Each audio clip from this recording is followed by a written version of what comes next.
Have you ever wanted to learn a new language, but just didn't have the time or money? I may have a solution for you. Her name is Jessica, and she gives free Chinese lessons daily at 11 p.m. Beijing time and 11 a.m. Eastern Standard Time. Chinese is fun and easy if you have the right teacher. Let Jessica be that teacher and introduce yourself to the fastest growing language in the international job market today at tinyurl.com/TCJessica and tell her Ian sent you. Do you like fine art but think it might be out of your price range? Do you have a vision for a painting that you'd like to see brought to life but you just don't have the skill? I might have a solution for you. Art by Daisy. With decades of experience, Daisy offers high-quality, affordable watercolor paintings suitable for hanging in your home, office, or even as a gift, with prices starting at just $55. Visit tinyurl.com/artbydaisy to find out more. Hello and welcome to the Deathcast. I'm your host, author, and journalist Ian Tott, and I'd like to thank you for joining me as we prepare to take a look at a brand new case this week. Before we get into it, as always, I have the normal show notes. If you would like to follow the show on social media, just search for the Deathcast, Deathcast Pod, Deathcast Official. You can find me on most social media platforms. However, if you want to interact with me, your best bets are TikTok, where I am extremely active as the administrator for our esteemed sponsor, Chinese Jessica, or Facebook. If you'd like to help support the show, there's a couple ways you can do this. First and foremost, you can go to your favorite podcast app, leave a 5-star review, and don't forget to subscribe to the show. You can also go to buymeacoffee.com/deathcast and leave a one-time donation.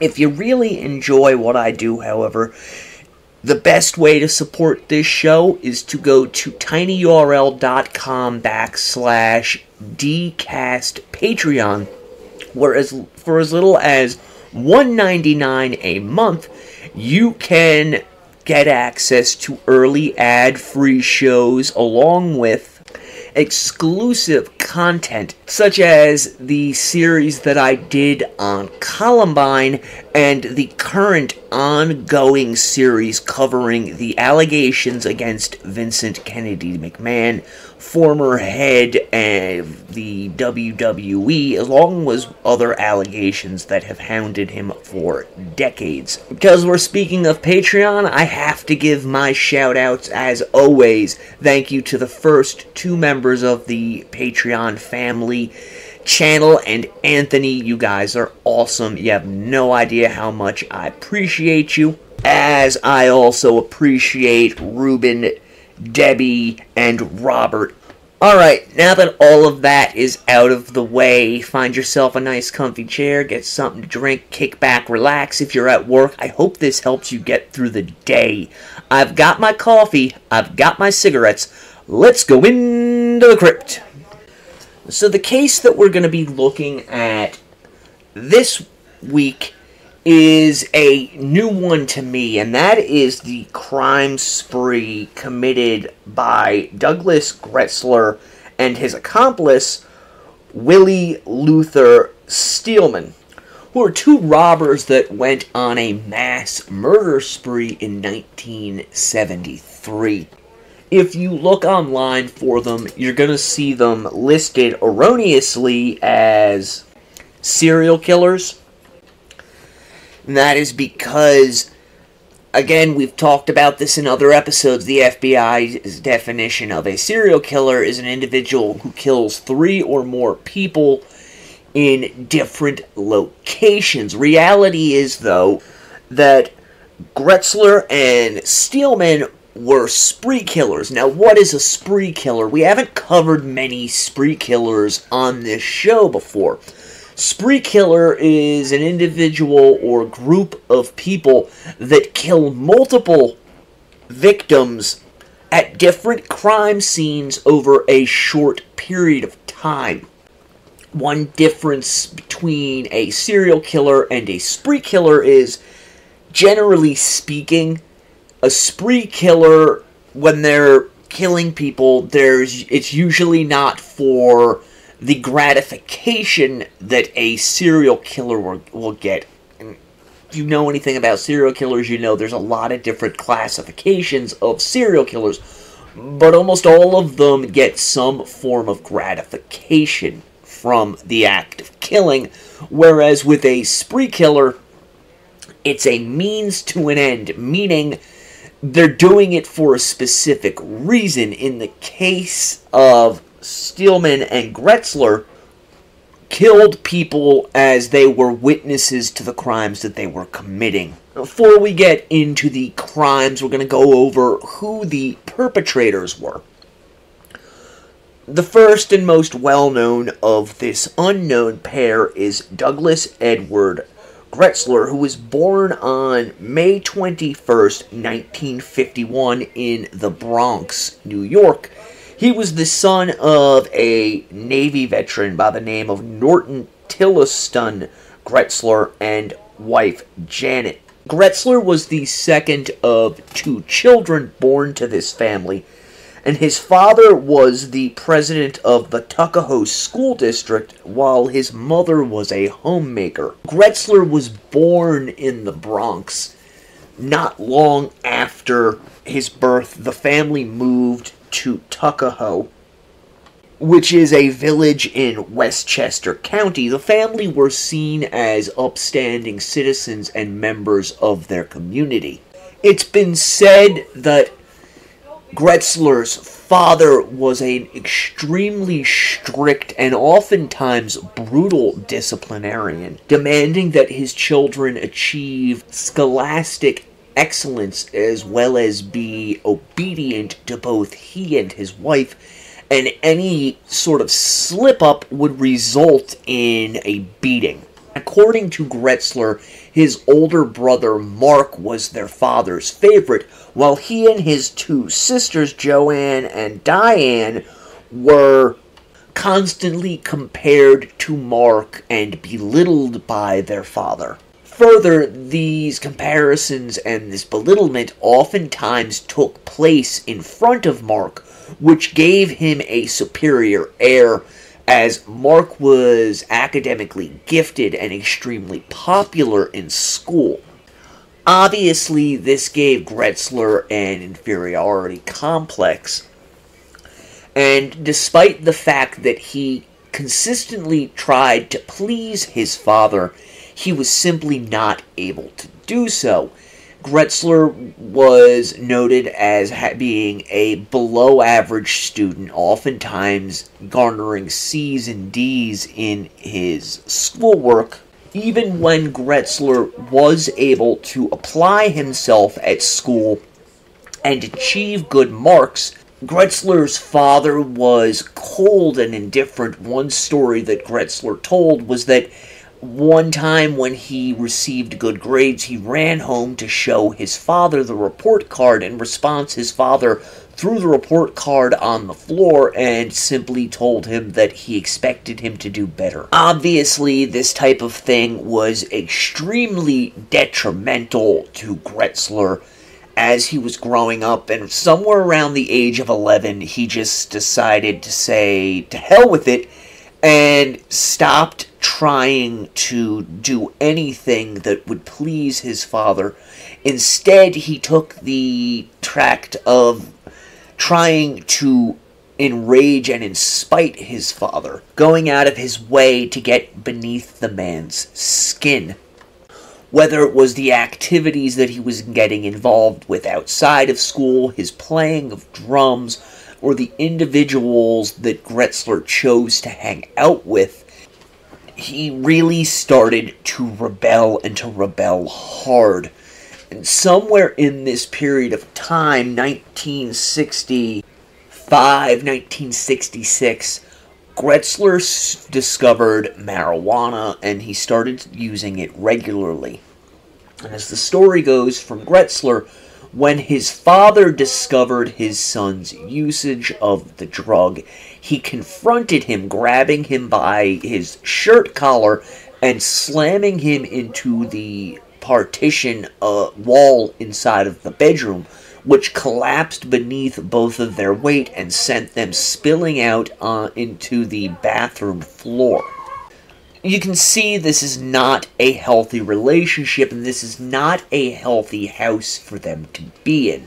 This led the family to seek counseling, which Gretzler stated offered no form of appeasement to the tensions inside their home, stating that his father oftentimes took great pains to let his second oldest know what a great and utter disappointment he was. To further illustrate what a toxic environment the Gretzler children were growing up in early August of 1966, Douglas Gretzler's older brother Mark was caught handing out the answers to an upcoming exam.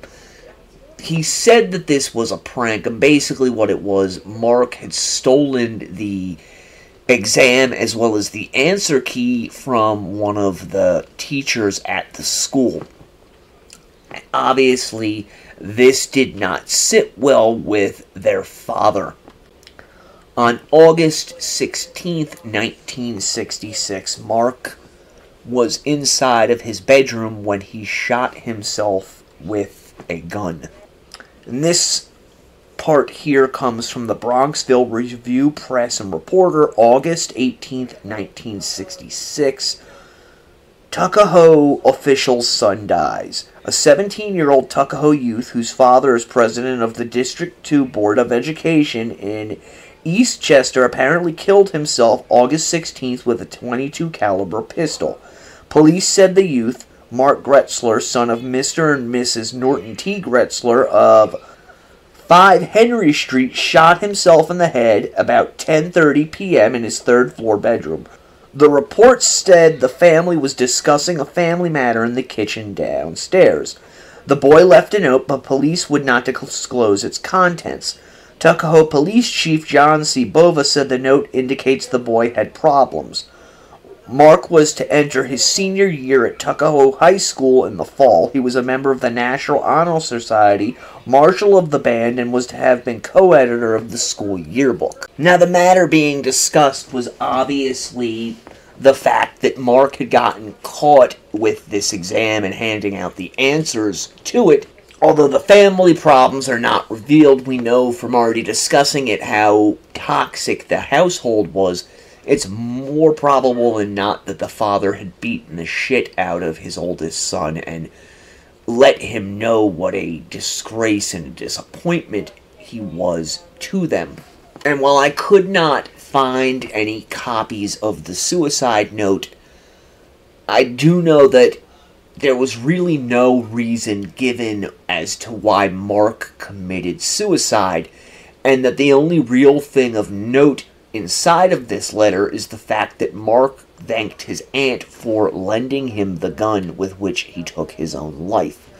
Now, obviously, this had a devastating impact on the family, with Douglas Gretzler later stating that his father's mood worsened considerably, and whereas before he was a complete bastard, now he was just unbearable. At one point, not long after Mark's suicide, the elder Gretzler, who had been in the basement drinking, emerged to confront his second-born and demand to know why it was Mark who had taken his own life when he would have been happier had it been Douglas who had taken his own life. As stated, the atmosphere in the household, the tension, the violence only got worse after Mark's suicide. So much so that Douglas began experimenting with heavier drugs. According to Gretzler, by 1968, when he was 15 years old, he had begun using LSD and mescaline. Obviously, this further served to drive a wedge between Gretzler and his father. Although it should be noted that Gretzler, despite being involved with all of these drugs, was still fairly active in school. He played baseball, basketball, and although he was average at both of these sports, he did seem to enjoy it, as he also seemed to have enjoyed playing the drums. And he reminds me quite a bit of an individual that we covered way back at the beginning of this show. Back in 2020, Ricky Casso.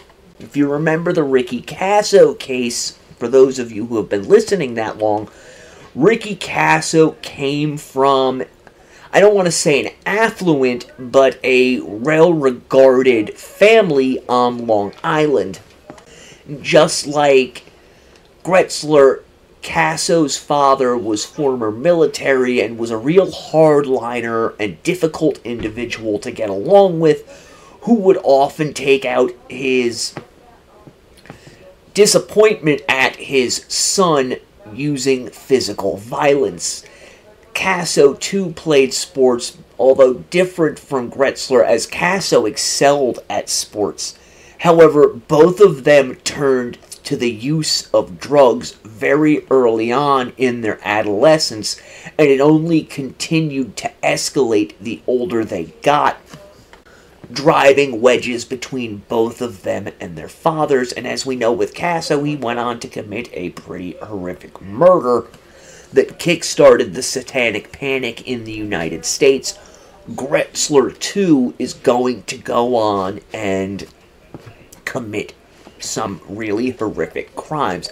And it raises the question, for me, of whether or not both of these individuals that I was just speaking about, if it's a case of nature or if it's a case of nurture. By all accounts, Gretzler's friends and relatives were shocked when he was arrested for the crimes that he committed, as were Ricky Casso's. People just didn't think that they had it in them and that they were that type of individual.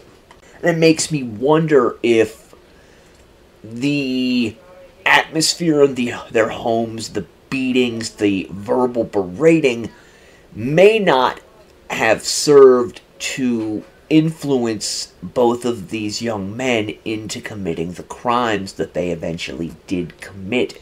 Just as I believe that what was going on in their homes led both of these men into the use of narcotics. Now, unlike Ricky Casso, who ends up dropping out of school, Gretzler does in fact finish high school, graduating in 1969. Although he was not to follow in his father's demands, which was to go to college and get a degree. Instead, Gretzler chose to get a job working as an auto mechanic. This is more likely than not because Gretzler had such strong resentments against his father for his treatment of his son growing up that it was just another middle finger in the old man's eyes.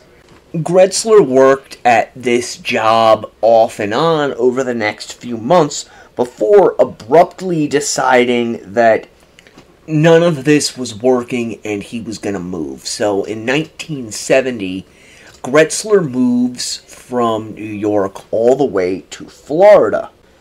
Amazingly enough, Gretzler gets down to Florida. He's working numerous odd jobs, and he encounters a woman by the name of Judith Eyl, E-Y-L, who was from Manhattan. The two of them hit it off and they start dating. And it's not long after this that David and Judith announced that they are getting married. So in February of 1970, the two of them tie the knot in Miami, Florida. And not long after this, the couple decided that it would be in their best interests to go back to New York, back to being close to where family is at. So in 1970, the spring, early summer, they move back to New York and settle in an apartment in the Bronx.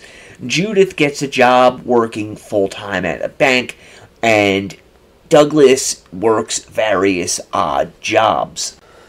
It's been said that Gretzler would work at a job for a period of time, usually a couple of days or a few weeks, before invariably quitting it and moving on to something else.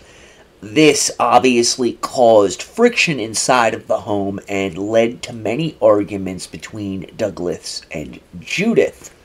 This was further compounded when the couple found out that Judith was pregnant, and in 1972 she gave birth to a daughter, whom the couple named Jessica. Now, according to Judith, Doug was a fairly doting father at first.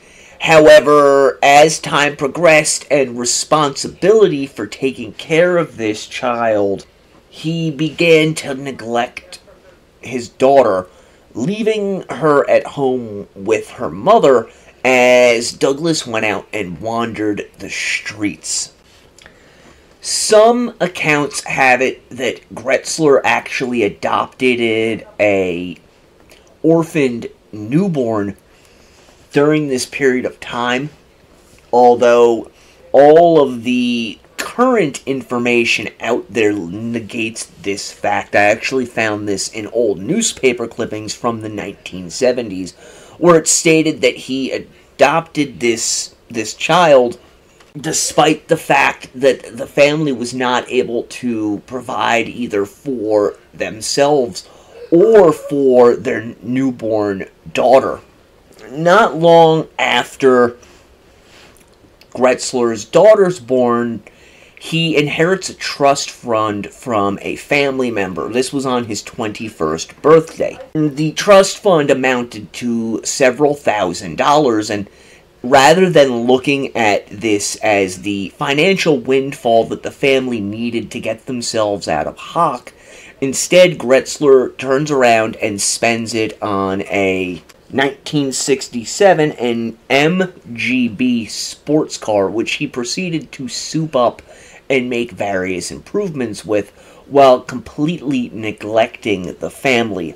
Obviously, this led to a worsening in the relationship between Douglas and Judith. Later on in the year, Douglas gets a job at the Tuckahoe Concrete Factory, making concrete, and this was seen as a respectable, although dirty, job, and the family seemed as though they might actually level off for once.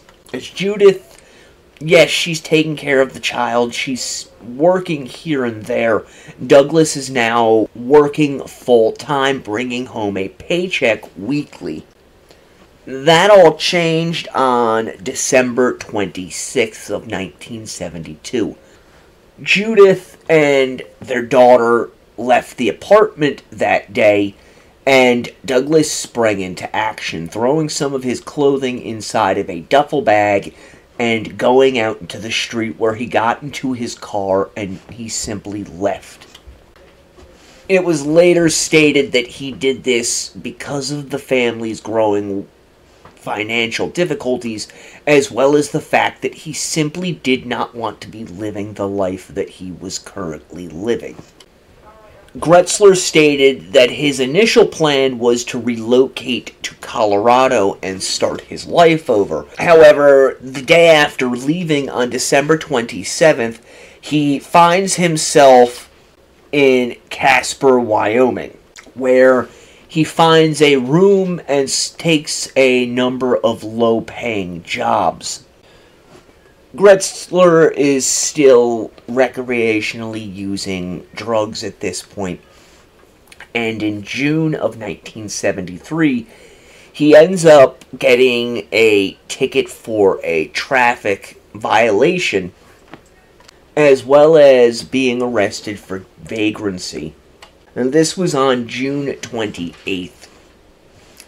So roughly 8 weeks after this happens, Douglas packs up his meager belongings into the car and sets out again, this time driving into Denver, Colorado. We're going to switch tracks at this point and turn our attention to Gretzler's partner in the coming crime spree, that is Willie Luther Steelman, known to friends and acquaintances as Bill. Steelman was born March 21st, 1945, in San Joaquin, California, which is really in the north-central part of the state, not quite in the Bay Area, but within spitting distance of it. I lived not far from San Joaquin County when I lived out in California, and it's a very different area from what most people envision when they think of California, because obviously when people think of California, they think of Los Angeles and San Francisco. San Joaquin County is in the San Joaquin Valley, and because of this, is very rich and heavily laden with agriculture. And that is what Steelman's family were employed as. Originating in Oklahoma, the family moved to California in 1935. His father, Lester, was a foreman at a farm in San Joaquin, while his mother, Ethel, also worked on the farms. By the time that Steelman came around in 1945, there was already an older sister by the name of Frances, as well as a brother named Gary. It's been said that although the family really did not have any money, they were very close-knit. Not long after Steelman was born, the family settled in Lodi, California, which is still within San Joaquin County. And the upbringing of Steelman was largely left to his oldest sister. It has also been said that growing up, Steelman was something of an outcast, not particularly popular with the other students in school, and not particularly interested in the goings-on of his community. He tended to be a loner who, more often than not, preferred to do his own thing. As opposed to his future partner, Gretzler, Steelman's home life, although financially poor, seems to have been fairly stable. At least that is until he turned 13 years old, at which point his father ends up passing away. Obviously, this put the family under even greater financial strain, and further served to alienate Steelman from those around him, not only in the community of Lodi, but also within his own family. Steelman began to commit petty crimes during this period of time just after his father died, and eventually he ends up dropping out of school despite the protestations of his mother, who would constantly demand that her youngest child either go back to school and continue his education or get a job.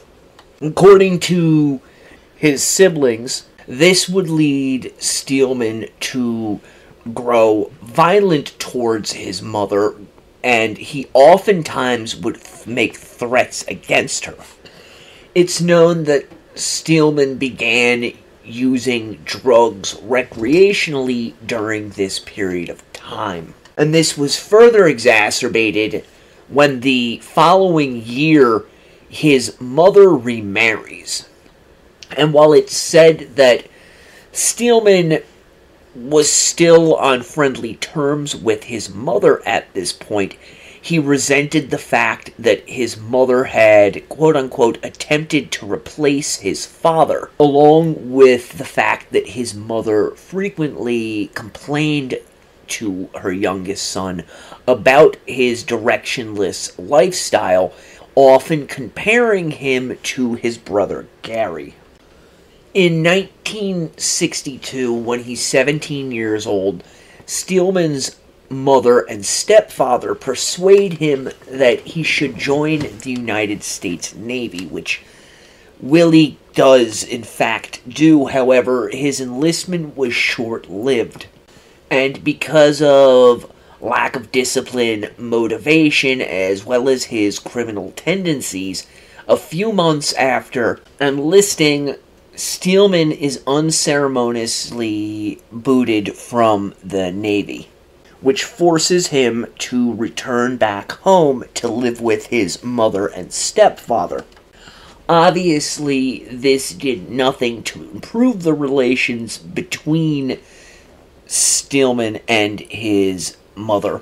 Tensions within the house became such that in the fall of 1963, when he's now 18 years old, Steelman moves out of his family's home and travels to Denver, Colorado, where his sister Frances was living with her children. However, according to Frances, it quickly became apparent that her younger brother was not going to work out, as he was oftentimes under the influence, refused to look for work, and would frequently berate her and her children in a threatening manner. Frances had no other recourse but to demand that her little brother move out of their home, which he does, turning to live with his mother and stepfather in Lodi, California.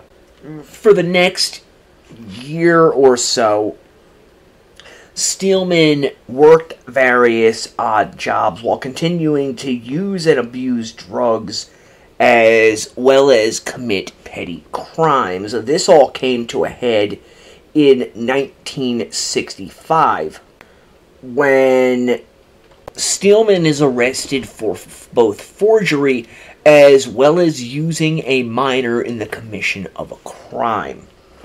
And this next piece is kind of odd, and it may have to do with the fact that California was trying to keep this young man away from the real hardened criminals, but Steelman ends up getting placed into the custody of the California Youth Authority, which is basically the organization within the state of California that oversees youth offenders and places them inside juvenile halls, that type of thing. And I say this because during this period of time, Steelman's 19, 20 years old. That's why it's odd to me. In any event, he gets sent to a place called the Pine Grove Work Camp. Now, for those of you who don't know what a work camp is, it's a low-level security prison or jail. Usually the individuals housed at these units are non-violent offenders with a short sentence. They will work for the state doing various things. When I lived in California, one of the places that I lived in, we had what everyone referred to as the fire camp that was in our local community, and it was a prison that was overseen by the California Department of Forestry. And basically what they did was the prisoners were at this place serving out their sentence, but part of that sentence involved them being sent out to work for the fire department, such as helping to put out forest fires or performing janitorial duties. You've seen the guys on the side of the road in the orange jumpsuits with the prison guard stationed nearby picking up trash. In California, that is these work camps. That's what they primarily do with the prisoners in their care. Steelman ends up spending 7 months in prison.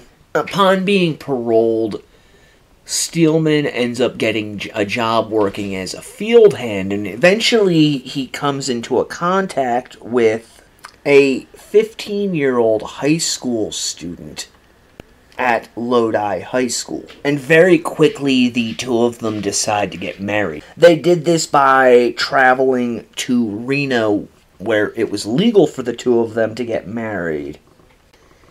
And eventually, Steelman and his new bride move back to Lodi, where they move in with his parents. However, the marriage is not to last, as very shortly after this, a warrant is issued for Steelman's arrest in connection with cashing stolen checks. Now, in January of 1966, he ends up back behind bars, and while he's behind bars, his wife's father has the marriage annulled. This sends Steelman over the edge, and he attempts to commit suicide. As a result of this, he ends up getting transferred to the Stockton State Hospital, before eventually being transferred to the Atascadero State Hospital, where it was noted that, quote, he's making remarkable progress, and because of this, Steelman ends up getting sent back to the Stockton State Hospital. Steelman ends up getting sentenced to 14 months for the check cashing scam, and he's sentenced to spend his time at the California Men's Colony, which is located in San Luis Obispo, still within the San Joaquin Valley.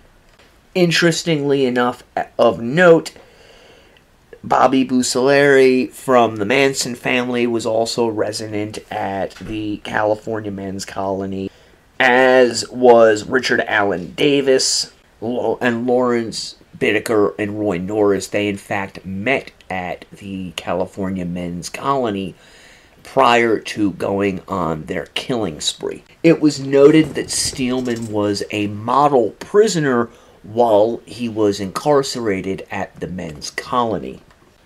Interestingly enough, Steelman ends up getting paroled after just 2 months. On September 16th of 1968, this is in part due to the fact that he had spent so much time in the state mental hospitals, as well as the fact that when he was free and clear of drugs, Steelman was said to be a model prisoner. However, as with everything, as soon as he gets back out on the street, he's back into his old habits. One friend later said of Steelman that he described his desire for heroin similar to how a man will lust after a woman. It's the exact same thing, because that's what Steelman was involved in at this point. He was a fairly heavy heroin user. Despite this addiction, Steelman ends up getting a job at a local trucking company where he works as a shipping clerk. His sister Frances has stated that during this period of time, Steelman informed everyone who would listen that he had turned his life around despite everything that he had been involved with previously. However, this was not the case, as in 1969, Steelman is arrested after selling LSD to two 14-year-old girls. He ends up getting sentenced to 43 days behind bars and a $625 fine. It's while he's serving out this particular sentence that he meets a woman by the name of Kathy Stone.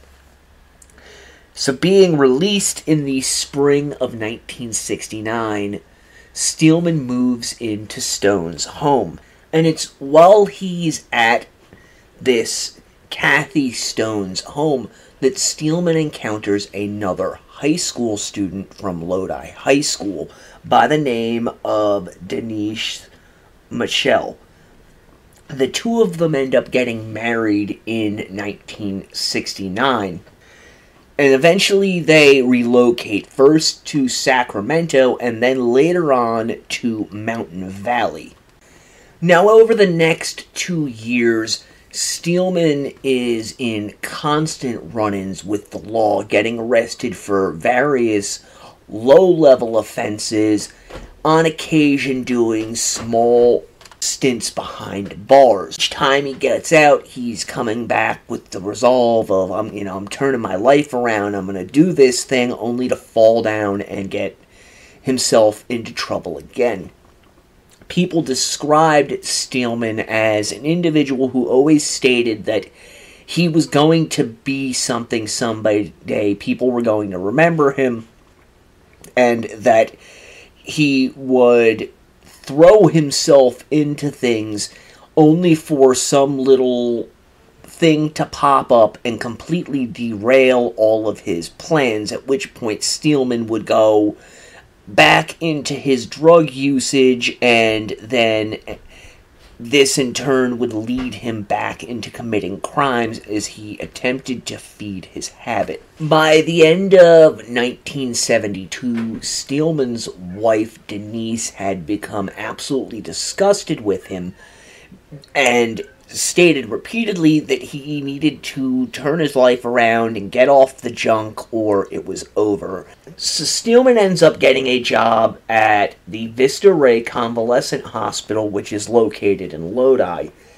And the pay for 1972 standards wasn't too terrible. He was making $320 a month. However, his addiction simply proved too strong, and Steelman ends up getting his hands on prescription pads and forging his own prescriptions.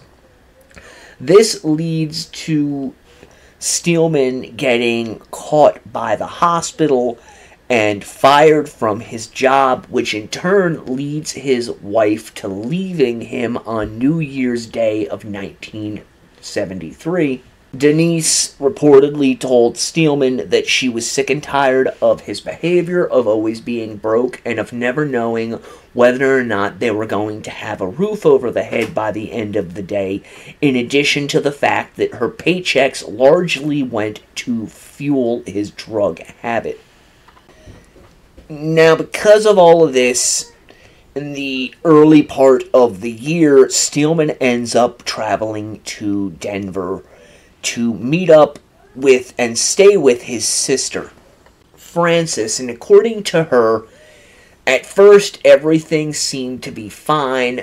Her brother seemed to have his act together, but it quickly became apparent that all of this was a ruse, and that Steelman was still using heroin.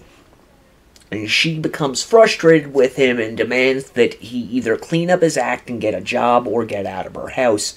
However, Steelman refuses and instead moves into an unfurnished, unfinished part of the home.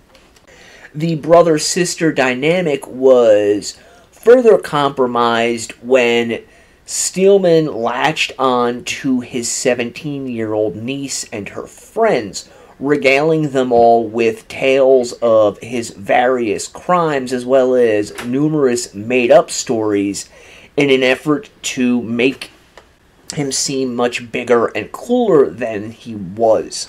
Obviously, you know where this is leading.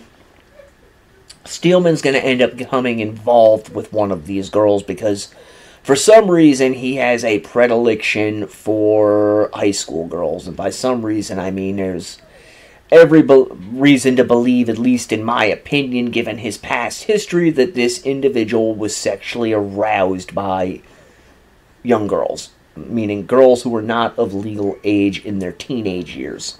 The girl in question is named Marcia Renslow. Marcia came from a somewhat rough background, liked hanging out with the bad boys, and ends up hooking up with Steelman, and it's through Steelman that he meets a friend of hers by the name of Douglas Gretzler. Now, this young girl wanted the two men to go and steal motorcycle parts for her, which they go and do. During the course of this robbery, the two men quickly discover that they have a lot in common. Not only were both of them petty criminals, they also have burgeoning drug problems.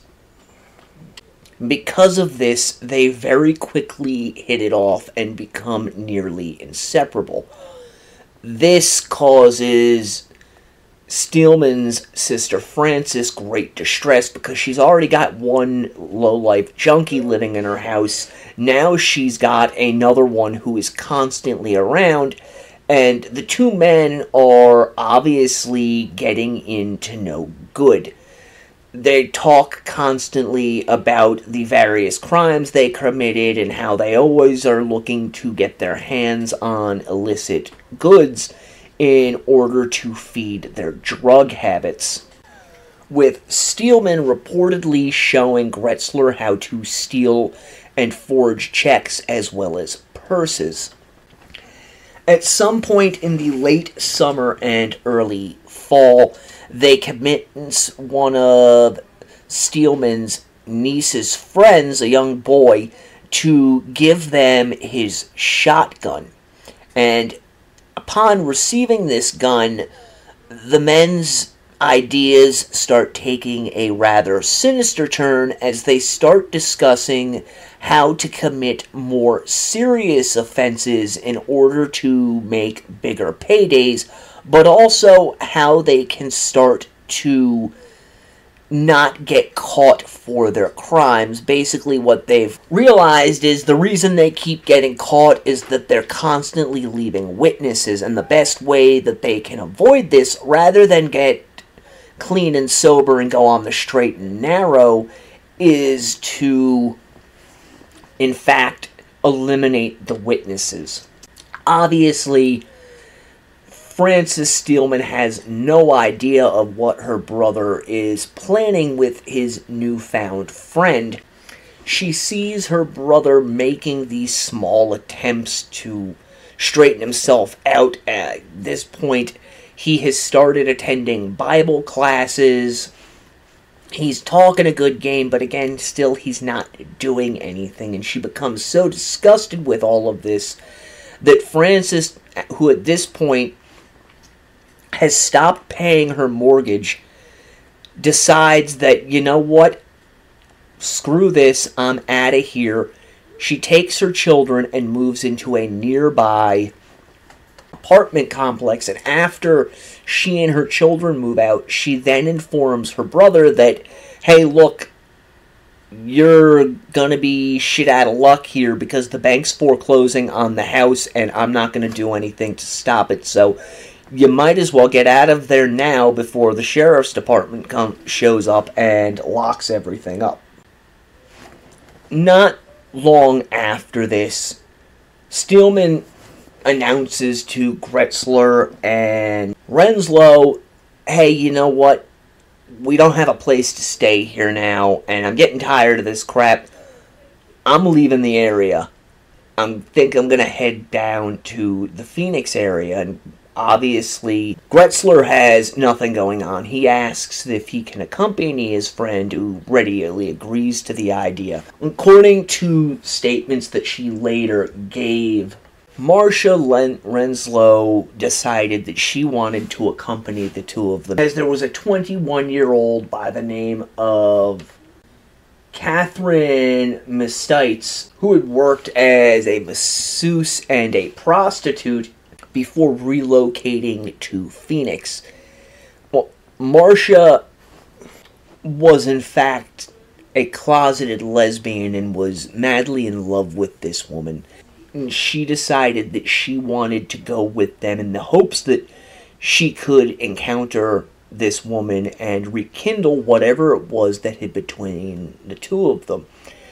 Steelman and Gretzler decide that this is, a wonderful, great big adventurous road trip, and they agree to allow Marcia to accompany them. So on October 9th, 1973, the trio get inside of Gretzler's car and they head out of Denver. That night they stop at a motel, and it's at this stop that Gretzler ends up discharging the shotgun that the two of them have inside of the hotel room. Obviously, this leads to them being thrown out, and they spend the next 2 nights sleeping inside of Gretzler's car. We're going to cut off the story here and pick it back up next week, where Gretzler and Steelman make it to Arizona, and the plans that they had been talking about in the prior months actually come to fruition. I hope you have enjoyed this episode of the Deathcast, looking at the crimes of Douglas Gretzler and Willie Steelman. Until next time, the Deathcast is a production of Corpse Creek Publishing in association with Big Pond Podcasting. Stay morbid.